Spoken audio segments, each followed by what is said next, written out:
Good afternoon. It is August 22nd, and we are kind of in the middle of dealing with a minor Georgia drought. So I'm not going to complain about it too much because we have had a good bit of rain all summer long. So I'm over here at 2 o'clock in the afternoon. Usually the cows get moved twice a day, in the morning and afternoon. I have been moving them 3 times a day.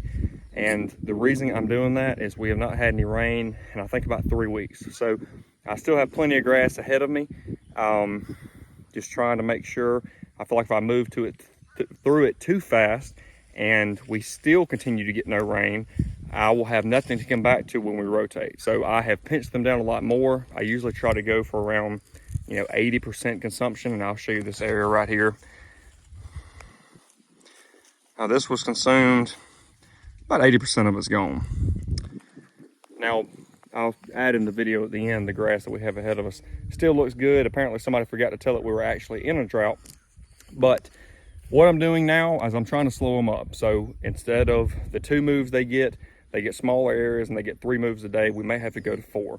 And the goal is to slow them up, to buy myself time. One, with the grass I have ahead of me, I have 20 something days of grass. We've already been 2 weeks without rain.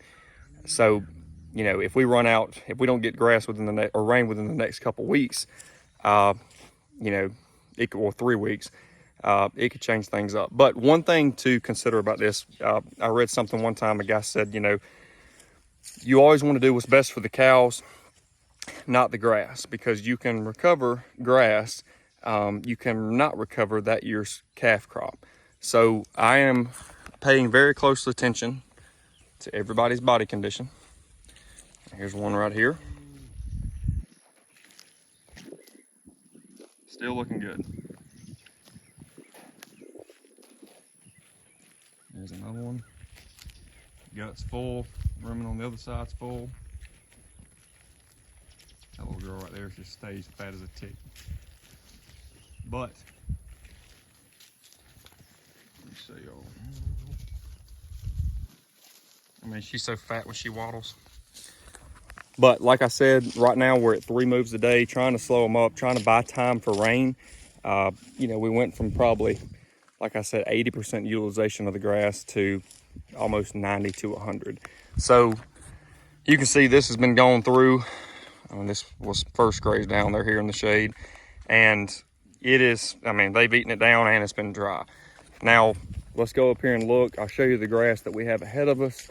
And it's still doing good. I think because it's had such a long break, even though we haven't had rain in a while, it's holding on strong. But key takeaway from this, if you know that you may not have any rain in the forecast and you have planned ahead all of your grazing, a drought will not affect you. You won't be feeding hay in the summer, which is not a very cost-efficient way to manage cows. But I'll show you the grass we got ahead of us. It still looks green, still looks fine to me.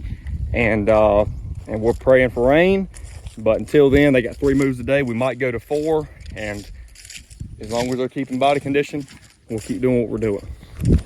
All right, so here's the grass we have ahead of us. To give you some context of what it looks like, here's the line. So you can see it going all the way down there.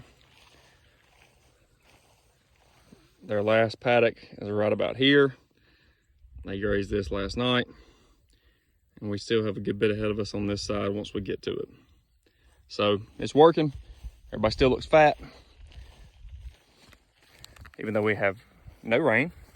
But if you're gonna do this rotational grazing, and especially intensive grazing, you definitely have to plan ahead. You can't just go and cinch them down and then, I'm only gonna move them twice a day. I'm gonna move them once a day or twice a day.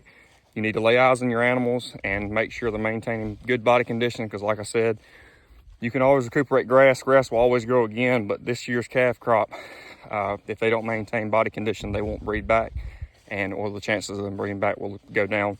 Then you're gonna be in for a world of hurt. But we'll close on that one. Just look at this fat one right here.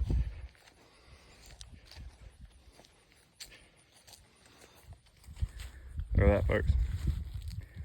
We're in a drought. Somebody tell her. Y'all have a good one, and like and subscribe, and if you got any I don't know, advice on how you deal with the drought in the South, leave us a comment below. Appreciate it.